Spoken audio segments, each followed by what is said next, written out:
finished Ghusl, didn't we? Yeah. Yes. That's good.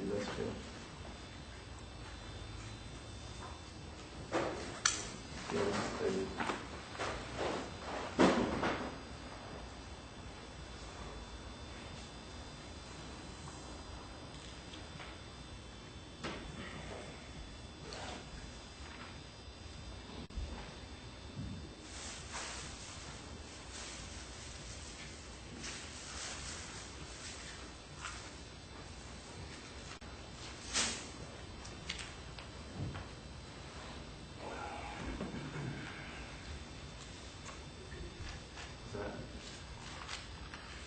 Bismillahirrahmanirrahim.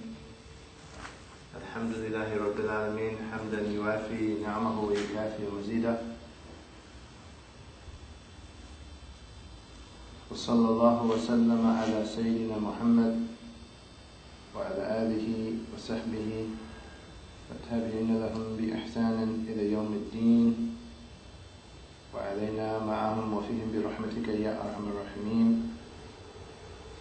We intend learning and teaching, remembering and reminding, giving and receiving benefit and gain, encouraging adherence to Allah's book and the sunnah of the Messenger of Allah sallallahu alayhi wa alihi wa sahbihi wa sallam, inviting to guidance and leading to goodness, seeking therein Allah's countenance, pleasure, nearness and reward. Transcendent and exalted is He. We intend what the author, our teachers and the pious have intended and what Allah knows of virtuous intentions. Bismillahi masha'Allah, la quwwata illa billah. We're continuing this fiqh lesson in this blessed text of Metin Abi Shuja. And we're continuing with the chapter of purification. And the Prophet ﷺ said, At-tahuru or At-tuhuru shatrul iman. Purification is half of faith. So, last week we talked about those things that make, the things that break wudu, and when loss of consciousness due to sleep, sitting does not break wudu. What are the four conditions for that? The four conditions for sleep not breaking wudu.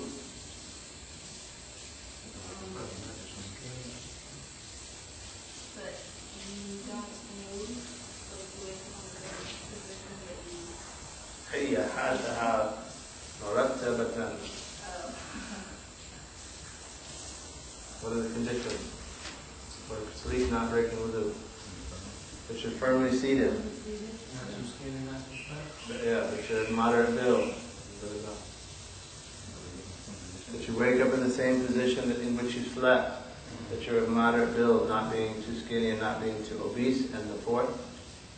If someone trustworthy doesn't inform you that you lost your ablution. That's right. So with those conditions, sleep does not break wudu. What about nu'as? What about dozing? Does dozing break you wudu? No. What's the sign of dozing?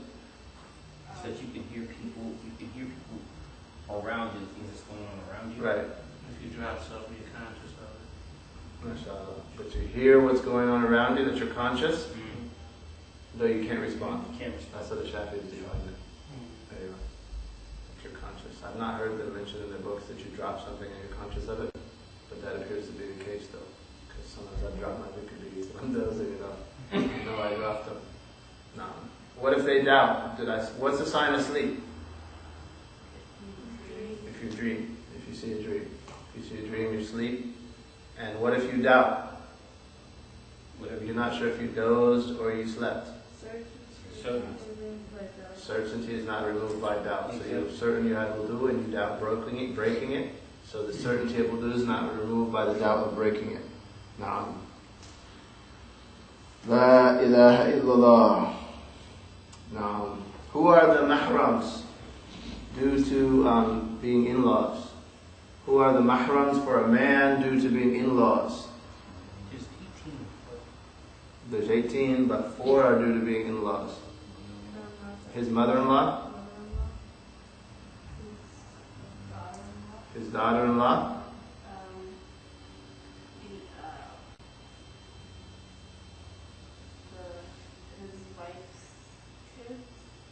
His wife's daughter? And his dad's wife, I think. His wife's daughter? His wife's daughter? Oh, no. Now you guys are confusing me. And like mother-in-law. Mother-in-law and daughter-in-law, that's his wife's mother and his son's wife. And then like stepchildren. His wife's daughter and His wife's mother. his wife's mother. That's right. That's mother-in-law. There you are. No. Daughter-in-law is stepmom. And his daughter. And his dad's wife. His son's wife and his dad's wife. And his wife's mother and his wife's daughter. Remember? Those are the four due to marriage that are mahram. Tell you which one has a condition of all of those? The daughter, the mother of the wife has to be consummated. Yes, that's right. No?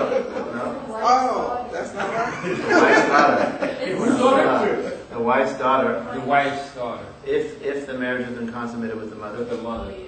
But if he married the mother and divorced her without consummating, he could still marry her daughter. As opposed to the mother of the wife. Once there's a contract, that's it. Okay. La ilaha illallah. Ma sha Allah, la quwwata illa billah. Alhamdulillah, wa lakal hamd. Tayyib. How many things break ghusl? Or how many things make ghusl obligatory?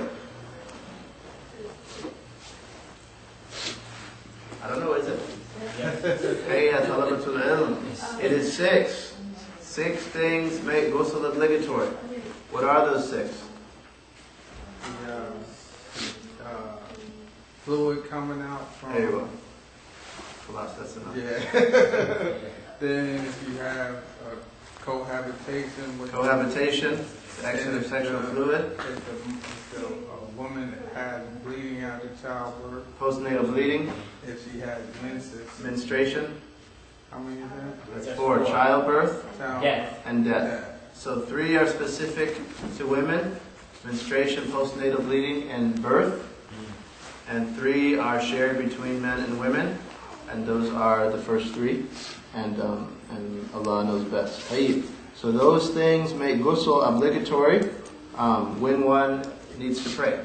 When one needs to pray. So if menstruation stops or postnatal bleeding and then the prayer time comes, it's obligatory for her to make ghusl. And the other things, when the prayer time comes, it's obligatory to make ghusl.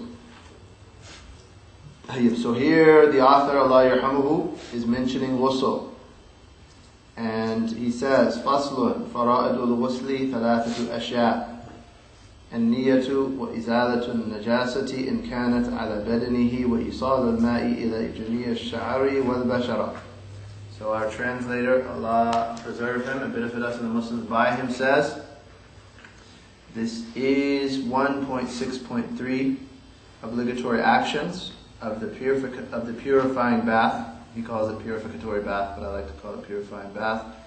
It has 3 obligatory actions. Right? That's why we read these books with commentary, because the school is a school of thought and it's a living tradition being passed on, and sometimes their interpretation of it will change. Actually, it only has 2 obligations. So there are 2 obligations to the ghusl, and we'll see that one of these is a sunnah. One of these is a sunnah. So the first obligation is intention. Intention, and we'll come back to this. The second obligation is removing filth from one's body, if any is on, and water reaching every part of the hair and skin. So that's and the 2 that are obligatory are just intention and water reaching every part of the hair and skin. removing filth that is on the body is not an independent obligation, and it may be accomplished just as part of the wash. You do ghusl and it removes any filth that's there, that accomplishes the ghusl. But at one point in the school, they held that you needed to do that independently, and then water running over it had to be independent, and that the two couldn't be accomplished by one washing. But actually the relied upon position of the school is they can. And that applies to wudu as well. So if you had something impure, like blood for instance, on part of your body, and you wash that, your arm for instance, and wash off all of the blood, and also make wudu, you can do that. And though typically it might take more than one washing anyway. So the difference is almost semantic. So there are two obligations of ghusl, and we can call those integrals or pillars of ghusl. And we studied when we began discussing this that each of the actions we're going to learn has integrals, obligatory integrals, and if all of those are there, it's valid. And if not, it's invalid. So in this case, if those two integrals are there and you pray with that, it's valid. If not, your prayer is invalid. So it's of concern. And then we mentioned that the aims of purification were four: wudu, ghusl, removing filth, and dry ablution, tayammum. So we finished wudu now. That's the first of the aim. So you learned the 6 integrals of wudu. You learned what breaks wudu. Now we're doing the second aim. You've learned the 6 things that make ghusl obligatory, and now you're learning the 2 integrals of the ghusl. So if you do this, your ghusl is straight, and all of the prayers made or not. If not, you're shooting blanks. And by then, you know what I'm saying, you'll review and you'll be worried about years of prayers to make up. We talked to a student the other day, and this is a true story. She calculated like 50,000 prayers. Maybe she's exaggerating because we were able to deconstruct the scenarios she had constructed for herself, and she actually didn't appear to have to make up prayers because of the difference of opinion between the schools. But yet, literally, people can have to make up, 10 years of prayers, for instance, or a long time. So it's no joke. And the Prophet, and that's not fiqh of the details. That's fiqh of the sunnah. The Prophet ﷺ, somebody prayed who didn't do it right, and he said, pray, go back and pray because you didn't pray. And that applied to elements of the prayer, but the same thing applies to their conditions. And ghusl, purification, ritual purity, meaning you have ghusl, you've made ghusl, or you've made wudu, that is one of the conditions. So it's not a light matter. Ghusl has a powerful purifying effect on the heart. Some of the pious would make ghusl for prayers. Al-Faqih al-Muqaddam, Muhammad bin Ali Ba'alawi, made ghusl for every prayer. He's those of us who have studied in Hadramaut know him, and it has a powerful effect. And there's many sunnah ghusuls, as we will see, inshaAllah ta'ala, soon. So, there are 2 integrals of ghusl. The first is the intention. The Prophet ﷺ said, إِنَّمَا الْأَعْمَالُ بِالنِّيَّاتِ. Actions are according to intentions. Imam Shafii said this into 70 chapters of fiqh. Actions are, you can say, explain this, the validity of actions is according to intentions. So you have to have an intention, and we studied, where's the place of the intention? The heart. What is the time of the intention? Right. Typically the beginning of acts of worship. Fasting is an exception. Zakat can be an exception. So, when is the beginning of ghusl? In ghusl you're just washing one thing. Your body is treated like one thing. In wudu you're washing 4 things. But in ghusl you're washing one thing, so it's when you wash the first part of your body. When you wash the first part of your body, we're going to show you a sunnah way to make ghusl after we explain the integrals, and we'll show you a place to put your intention. So ghusl, the intention is when one begins to wash the first part of your body for the ghusl. What intentions do we make for ghusl? I'm just going to give you 2. One of them is the same that we gave you for wudu. Nawaytu tahara lis-salah. I intend purification for prayer. That intention is an excellent intention. That's the intention to teach your kids, for instance, when you start teaching them. It works for wudu. It works for ghusl. It even works like for a person in a state of incontinence, for instance. Chronically annulling their ablution. that intention will work, as opposed to some other intentions. So nawaytu tahara lis-salah, I intend purification for prayer. That's one of the intentions you can make. Or nawaytu fard al-ghusli, I intend the obligation of ghusl. I intend the obligation of ghusl. So those two intentions work. And there's some other intentions, but for brevity I'm not going to go into those. So that I don't be too long-winded, I will not go into those, inshaAllah ta'ala. La ilaha illallah. Muhammadur Rasulullah sallallahu alaihi wasallam. The second integral is washing all of the exterior of your body. Bashara, right? That's what they say.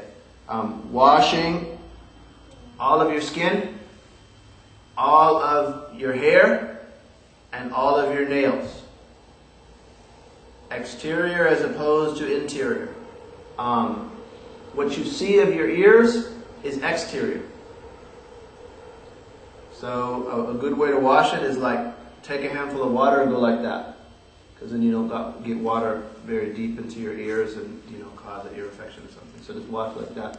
What you see of your ear, that part you have to wash. Your mouth and nose are not inside your mouth and nose are not exterior, but they're sunnah to wash because Hanafis view that you have to do that. Everything else is exterior. A woman who's been married, when she squats down, what is exposed of her body is considered exterior. So in just about all rulings, what's exposed when a woman who's been married squats is exterior for her. So if in istinja that applies, in ghusl that applies, and in other rulings. So what's beyond that is interior, and that part is exterior.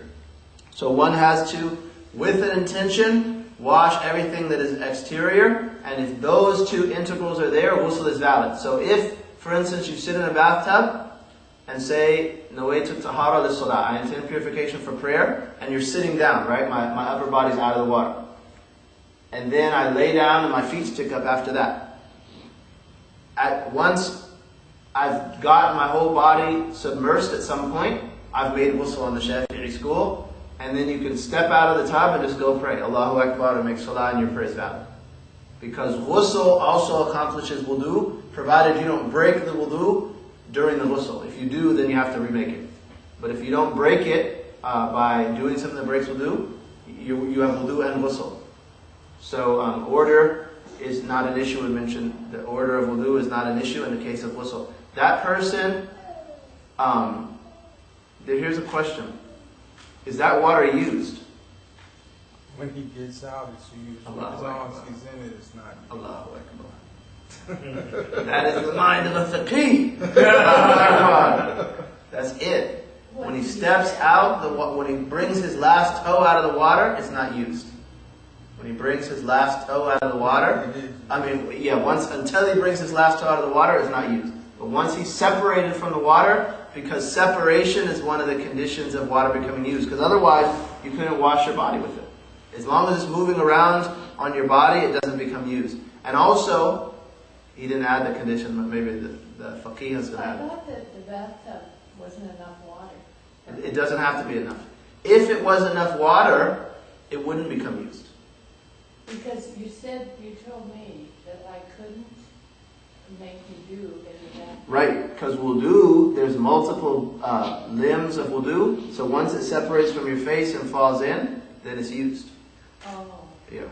But if I immerse myself? If you do by submersion, you can't, and then it becomes used. Even in the bathtub? Even in the bathtub. But it's not, it's better.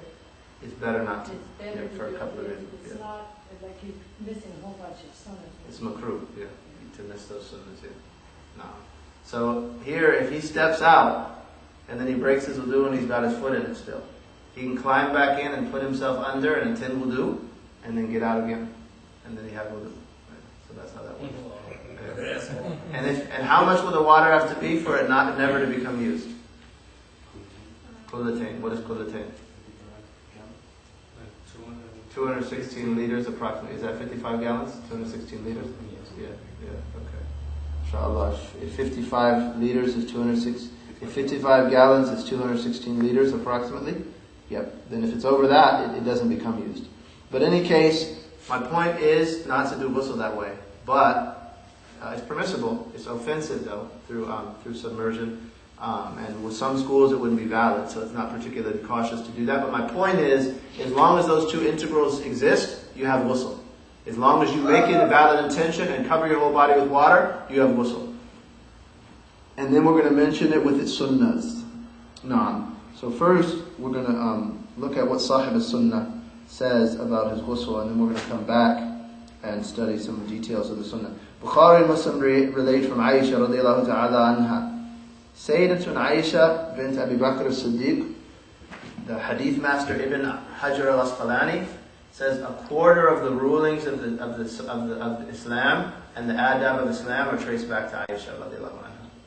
So you see, and she was there were like 7 jurists after the death of the Prophet ﷺ, and she was one of them, radiallahu anha.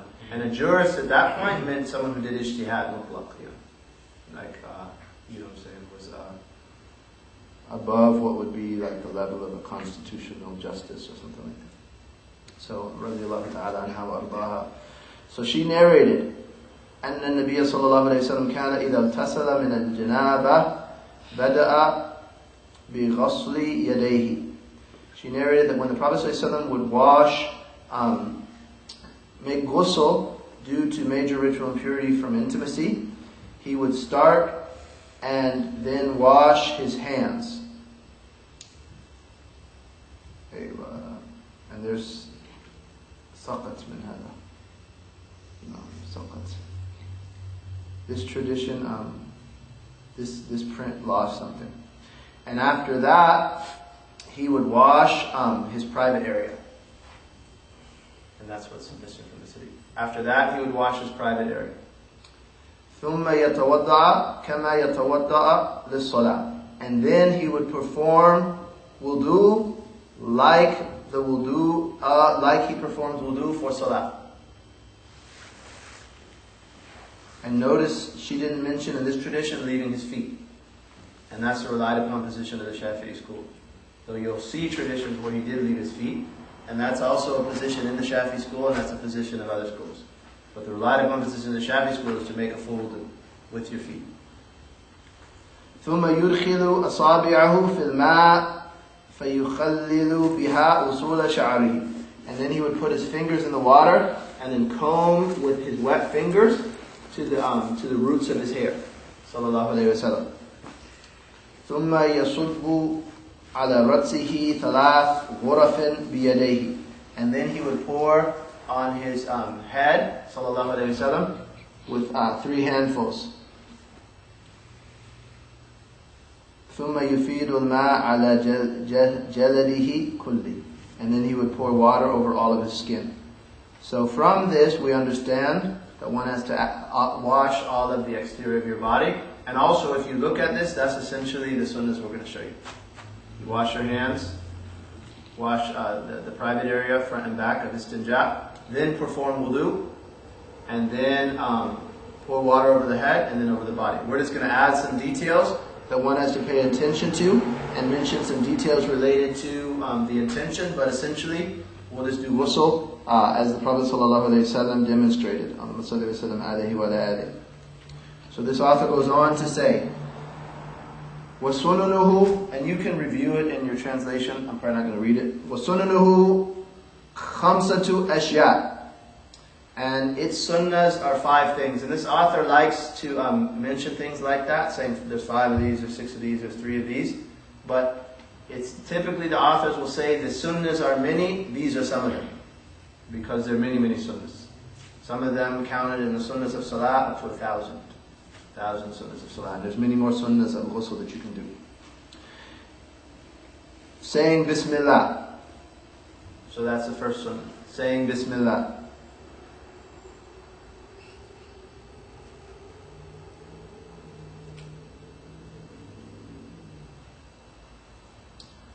Doing wudu before it. Rubbing one's hand on the whole body. That's an important sunnah because it's an obligation with the Malikis. So from religious caution, it's the best to avoid things that are difference of opinion. And also if you get caught in a pinch and you have to do a prayer according to the Maliki school, for instance, when you avoided the difference of opinion in purification, that affects the validity there. And doing it with continuity, which this translator said, performing the actions consecutively, meaning that you didn't like do the wudu and then drive down the street and finish it. That you do it all, immediately before you then drive. Doing the right before the left, and doing the right before the left. And the Prophet ﷺ, in his whole affair, he preferred doing the right before the left. So we're going to come back through these sunnahs and add some things, inshaAllah ta'ala. La ilaha illallah Muhammadur Rasulullah sallallahu alayhi wa sallam. Hey, so what are the integrals of ghusl? There's three. There's three. But there's two, but there's three. There's two. What are the two? Intention and making sure water covers your skin and your nails. Alhamdulillah. So anyway that happens, and everybody knows that. So now we're going to see some of these. La ilaha illallah Muhammadur Rasulullah.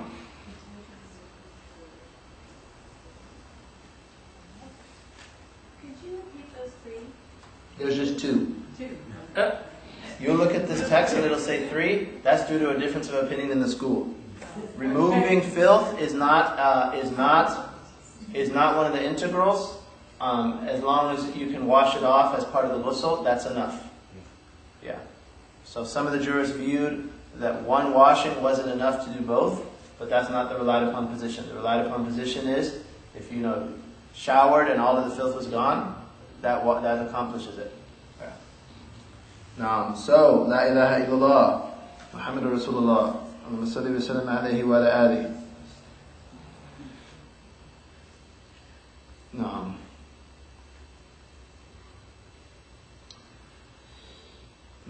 So the basmalah, and just like wudu, the basmalah, saying bismillah or bismillahir rahmanir rahim, which is the best, it coincides with the intention. It coincides with the intention.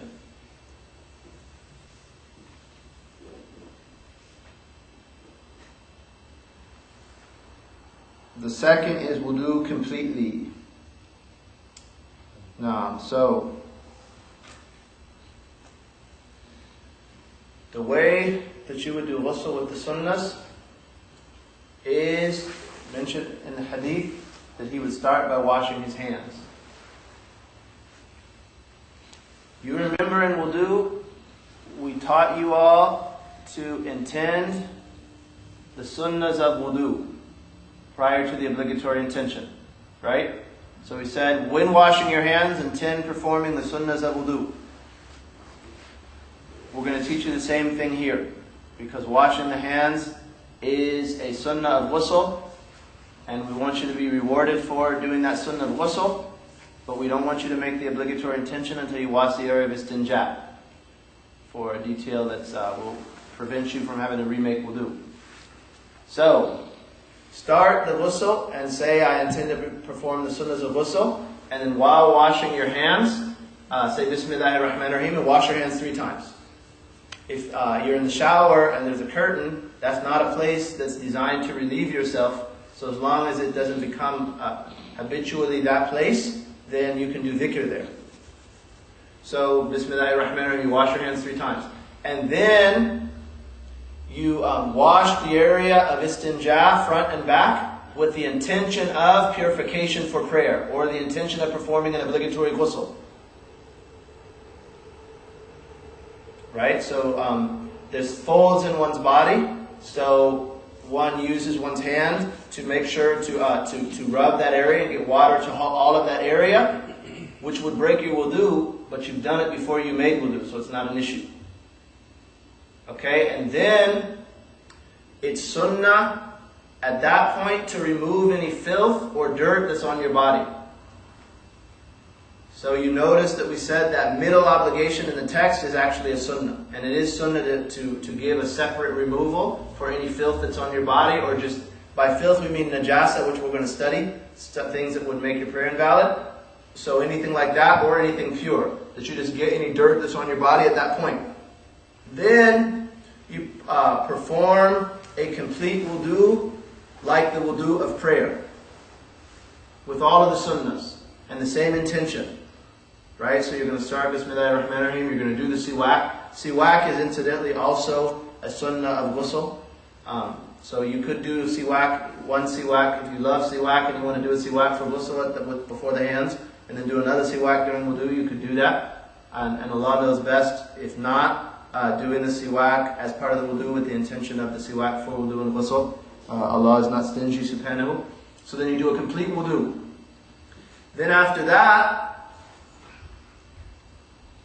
you pour water to and rub the areas, the creases of your body where it's difficult for water to reach. So for instance, under your arms, we mentioned your ears, so like taking a handful of water and getting it to your ears. If someone was heavy and they have folds in their stomach, wash any area that is going to be difficult for water to reach as it's naturally flowing over your body. You check those places first. And then wet your fingers, and with your moist fingers, 3 times, like comb through your hair to the roots so you get the roots moist. And then pour water over your hair 3 times. So all of your hair has to be soaked. All of your hair has to be soaked. What about braids? If water doesn't get to the inside of the braid, you have to take them out. What about matted hair? Or what we say locks. If the hair locks up, by itself, you don't have to wash to the inside. However, nowadays, most everybody didn't lock it by themselves. Back in the day, when I used to have locks, I'm telling on myself, before Islam, we used to just let it go. But nowadays, you go to the salon and they lock it up. If you do it yourself, you have to wash to the inside. But hair that just matted by itself, you have to wash the outside and not the inside. But now, with the amount of water we have, it's not difficult to get water, through all of your hair. And Allah knows best. La ilaha illallah. So the hair, 3 times. And then the right front of your body. You wash the right front of your body, and you should rub your body, and it's best to do it 3 times. And then the right back of your body, and the same, rubbing it and doing it 3 times. Then the left front of the body, and then the left back. And also the dhikrs that you can do for wudu, you do those same dhikrs for your ghusl. And those are some of the sunnahs of ghusl. Standing is a sunnah of the ghusl. Facing the qibla, if you could, is a sunnah of the ghusl. Naam.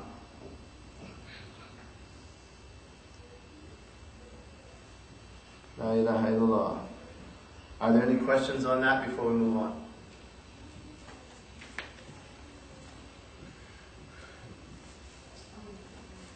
What if you notice something that wasn't removed after you finish, do you have to make a ghusl over it, or do you just do it? In the case of wudu or ghusl,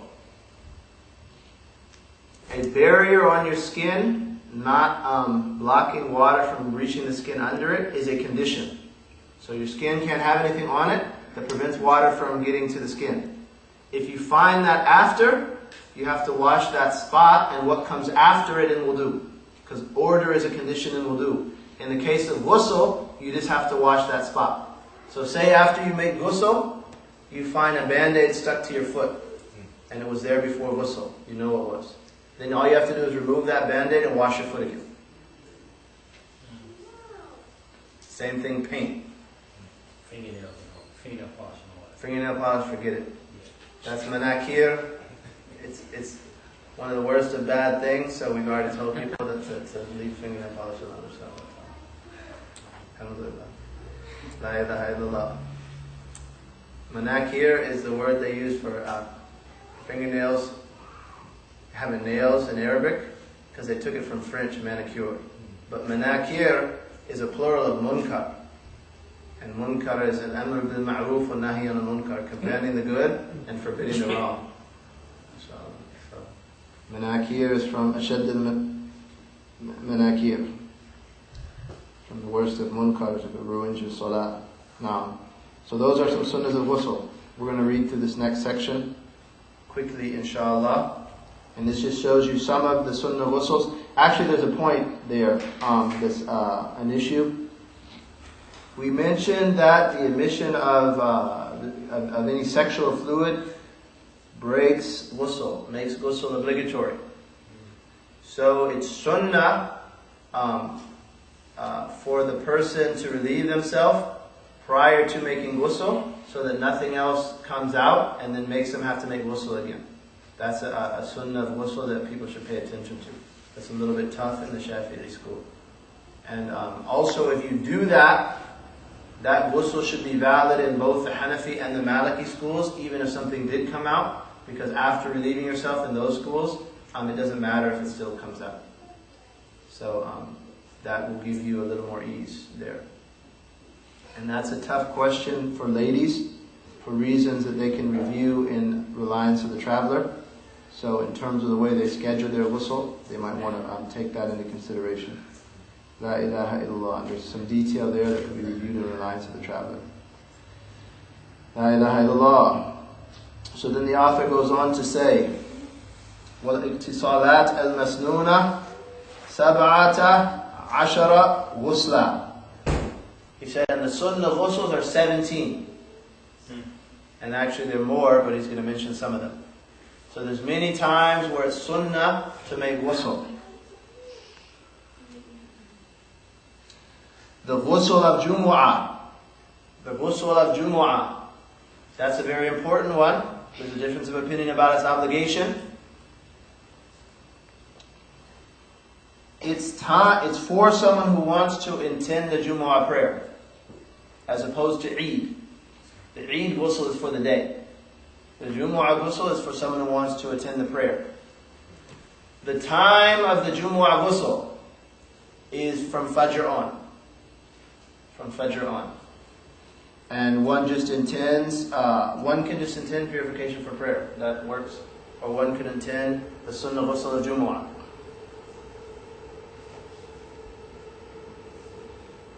This ghusl and all of the other sunnah ghusls, you can combine an obligatory ghusl with this. So on Jumu'ah, and it's actually a sunnah of Jumu'ah, if someone has to make ghusl from major ritual impurity, and also the sunnah of ghusl, they could say, when washing the area of istinja, I intend an obligatory ghusl and the sunnah ghusl of Jumu'ah for Allah Most High, and then do ghusl, and do the two with one. But if they just said one, then only that one counts. So if they just intended first the sunnah one, then they would have to remake their intention and intend an obligatory one and start over. La ilaha illallah. La ilaha illallah. So that is one of them, and it's a sunnah. No, I'm not going to go into all of that for La ilaha illallah, for brevity's sake. And then the ghusl of the two Eids. The ghusl of the two Eids. And that's for everyone, even if they don't want to intend the prayer. So it's for the day. What is its time? Its time is from the middle of the night on. So that means from halfway between Maghrib and Fajr on. So in the Eid ghusl, you can do it in the night.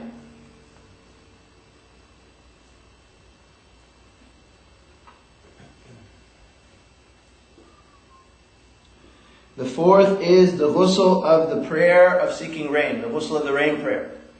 And that's for someone who wants to, or prior to going out to pray the rain prayer, it's sunnah to do a ghusl.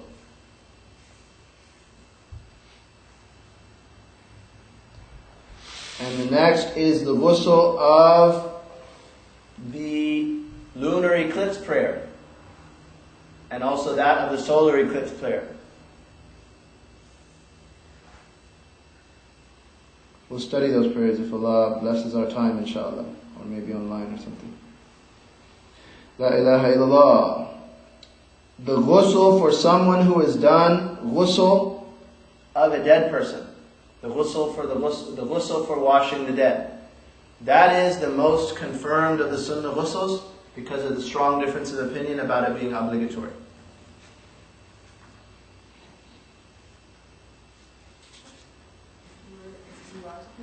Yeah. If you wash the dead, it's sunnah to do a ghusl after that.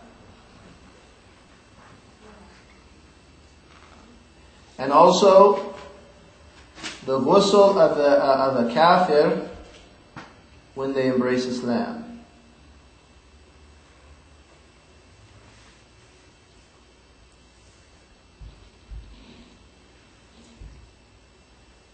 So that has when a kafir embraces Islam, that has nothing to do with him having relations. Anyway. So, it's sunnah if ghusl hasn't become obligatory for them due to some other reason. Right? So a lady who's been menstruating for years, if she embraces Islam, she's obliged to make ghusl as part of purification for her prayer. Right? So it's sunnah for someone who that hasn't happened to, just anyway.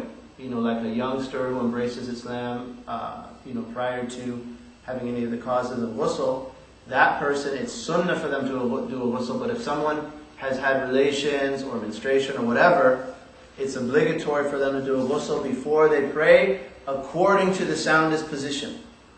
And alhamdulillah for the difference of opinion here. Because otherwise it has to be like, Ashhadu la ilaha illallah wa ashhadu anna sayyidina Muhammad Rasulullah. It's asa prayer, brother, you got to go home and make ghusl before you can pray. But because there's a difference of opinion there, we don't have to order them to do that. So we just tell them, to do a ghusl and intend purification for prayer, and Allahu Akbar. So they can. But the first prayer they want to pray with you, there's a difference of opinion there. The soundest position, though, is that they have to make a ghusl for that. So if you can, without causing them undue difficulty, without making them feel like Islam has too many superstitions and traditions, as one brother who embraced Islam said, if you can do it and have them make ghusl first, that's better. But there's a strong difference of opinion, allowing them to make it to make the prayer without having first made ghusl. No.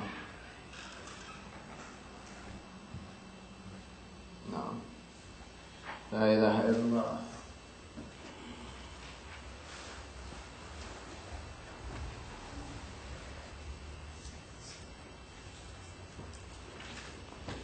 This is an interesting question here, and we'll stop here. I wanted to get through all of them, but alhamdulillah, we'll stop here for the prayer. Alhamdulillah, mashallah, la quwwata illa billah.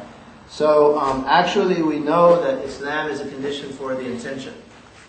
So, actually, the ghusl that they do prior to Islam doesn't count for this sunnah, nor does it count for ritual purity, because their intention prior to Islam any act of obedience, act of worship that requires an intention, Islam and discerning are conditions for it. And also, we cannot delay their Islam until after their ghusl. And they say that the Shafi'i jurists say explicitly that someone who tells a non-Muslim when they come to embrace Islam, go make ghusl and then embrace Islam, they say that that's an act of apostasy on his part. Because he was satisfied to keep that person outside of Islam for that period of time. So we heard, you hear stories of someone that maybe have a lot of interaction with people and might see that someone seems to be wavering, and they say, oh, well, come back tomorrow and you can become Muslim.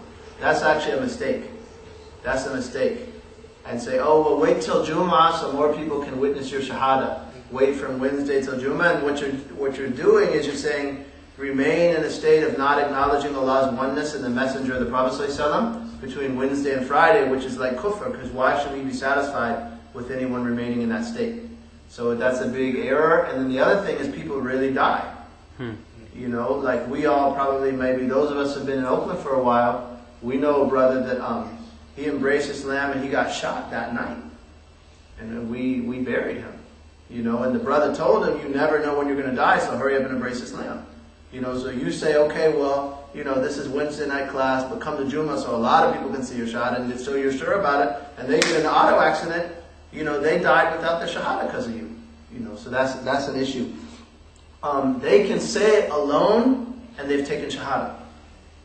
You know, so if someone's wavering, or someone wants to do it publicly, and whatever, tell them just say the shahadatan, and then you come and announce your official shahada on Friday. So then they're Muslim, and they've done that act of obedience, and then, you know, and what they do, they're announcing their shahada. That can take place on Jumu'ah, or whenever, you know, but it's the Shafi's view that it's kufr to tell someone, wait, to embrace Islam when they want to, you know. So, I mean, it's one thing if somebody's not ready, they still don't believe, but it's another thing if they're ready to take the shahada, you don't tell them to do that. Yes? Do you think someone stating that they want to take the shahada is that close enough? Or It's good between them and Allah. yeah. In terms of the Shafi'i jurists, it wouldn't count as a shahada. Some of the schools are a little wider, like saying they believe in the prophecy of Muhammad is a shahada with some of the schools, but actually they have to pronounce the two testifications of faith for the Shafi'is. Someone who believes the shahada and doesn't state it, they're a believer with Allah, though they've committed the sin of not stating their shahada. And for instance, it wouldn't be a communal obligation for the Muslims to bathe them and bury them, because the outward rulings of Islam start to govern them when they take the shahada. But if they believe the shahada and then die without stating it, they're judged based on their faith in the hereafter, though they committed an act of disobedience by neglecting the shahada. And Allah knows best. Just real quick, if a Muslim who's married to a non-Muslim woman, when she menstruates, does she have to make ghusl? She makes ghusl, yeah. He has to have her make ghusl, and that's one of the times when the intention of a non-Muslim is excused. For her ghusl, that's one of the exceptions. That's one of the exceptions, because typically we don't accept the intention and acts of ibadah of a non-Muslim, but that's an exception. Yes? Okay, if a woman is on her menstruation, is it still sunnah for her to do the Eid prayer? The Eid prayer, the ghusl of Eid? I mean, yeah, the ghusl. Yeah, the ghusls of Eid and Hajj, they're established for cleanliness, and thus those ghusls remain sunnah even when a woman is menstruating. Okay. And we'll come over the ghusls of Hajj, but the ghusls of Eid and Hajj are sunnah for a woman who's menstruating, as opposed to other ritual purifying acts which are prohibited for her.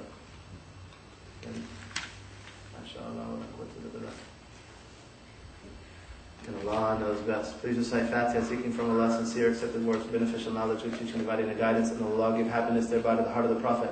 Sallallahu alayhi wa sallam. And with the word of this Fatiha, go to our parents, teachers, sheikhs, those whom we owe rights in the presence of the Prophet Muhammad. Allahumma salli wa sallam wa barak alayhi wa alayhi. Fatiha.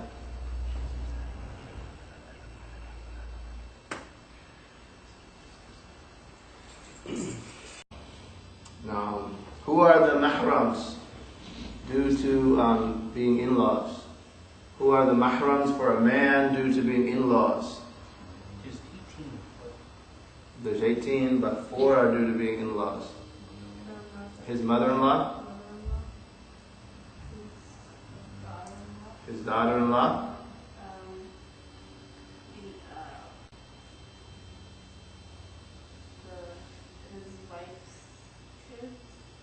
his wife's daughter, and his dad's wife, I think.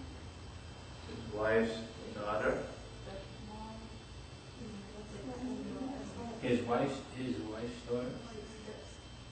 Oh, now you guys are confusing me. And like mother-in-law. Mother-in-law and daughter-in-law, that's his wife's mother and his son's wife. And then like stepchildren. His wife's daughter and His wife's mother. his wife's mother. That's right. That's mother-in-law. أيوة. لا إله إلا الله. Daughter-in-law is stepmom and his daughter. And his dad's wife. His son's wife and his dad's wife. And his wife's mother and his wife's daughter. Seated. Not too skinny, not too fat. Yeah, but you're moderate build. That you wake up in the same position in which you slept. That you're of moderate build, not being too skinny and not being too obese. And the fourth? If someone trustworthy. That someone trustworthy doesn't inform you that you lost your ablution. That's right. So with those conditions, sleep does not break wudu. Tayyib. What about nu'as? What about dozing? Does dozing break your wudu? No. What's the sign of dozing? So that you can hear people around you, things that's going on around you. Right. If you drop something, you're conscious of it. MashaAllah. But you hear what's going on around you, that you're conscious, Mm-hmm. though you can't respond. You can't respond. That's what the Shafii define it. There you go. That you're conscious. I've not heard that mentioned in the books that you drop something and you're conscious of it, but that appears to be the case though. Because sometimes I drop my dhikr when I'm dozing, you know. I dropped them. No. What if they doubt?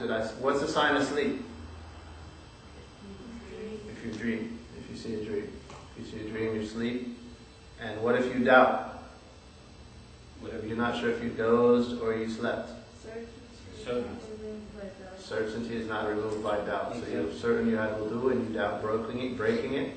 So the certainty of wudu is not removed by the doubt of breaking it. Naam.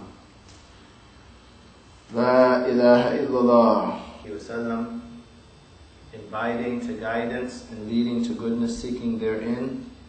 Allah's countenance, pleasure, nearness and reward, transcendent and exalted is He. We intend what the author, our teachers and the pious have intended and what Allah knows of virtuous intentions. Bismillahi masha'Allah, la quwwata illa billah. We're continuing this fiqh lesson in this blessed text of Metin Abi Shuja. And we're continuing with the chapter of purification. And the Prophet ﷺ said, At-tahuru or At-tuhuru shatrul iman. Purification is half of faith. Naam. So, last week we talked about those things that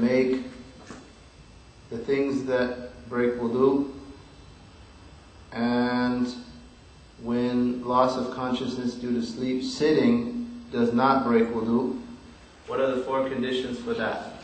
The four conditions for sleep not breaking wudu.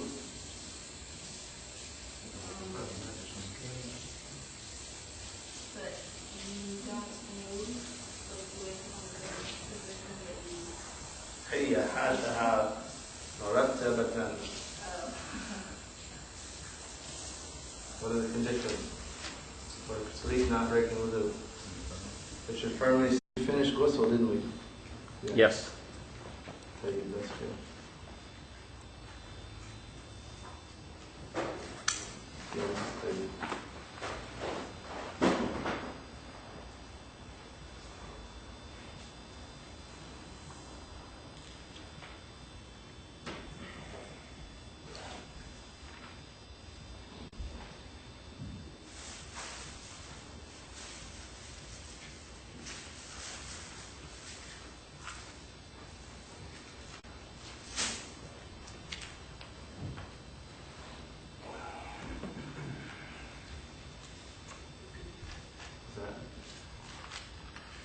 Bismillahirrahmanirrahim. Alhamdulillahi Rabbil Alameen. Hamdan yuafi ni'amahu wa yukafi mazida. Wa sallallahu wa sallama ala Sayyidina Muhammad wa ala alihi wa sahbihi wa tabi'ina lahum bi ihsanin ila yawm ad-din wa alayna ma'ahum wa fihim bi rahmatika ya arhamar rahimin. We intend learning and teaching, remembering and reminding, giving and receiving benefit and gain, encouraging adherence to Allah's book and the sunnah of the Messenger of Allah sallallahu alayhi wa ala alihi wa sahbihi wa Those are the 4 due to marriage that are mahram. Tayyib, which one has a condition of all of those? The daughter, the mother of the wife has to be consummated. Yes, that's right. No? Oh, that's not right. The wife's daughter. The wife's daughter. If the marriage has been consummated with the mother. With the mother. Yeah. If he married the mother and divorced her without consummating, he could still marry her daughter. As opposed to the mother of the wife. Once there's a contract, that's it. Okay. La ilaha illallah. MashaAllah, la quwwata illa billah. Alhamdulillah, lakal hamd. Tayyib. How many things break ghusl? Or how many things make ghusl obligatory? I don't know, is it? Hey, ya talabatul ilm. It is 6. 6 things make ghusl obligatory. What are those 6? The fluid coming out from. There you go. Khalas, that's enough. Yeah. Then if you have cohabitation with Cohabitation, the action of sexual fluid. If a woman had bleeding after childbirth. Postnatal bleeding. If she had menses. Menstruation.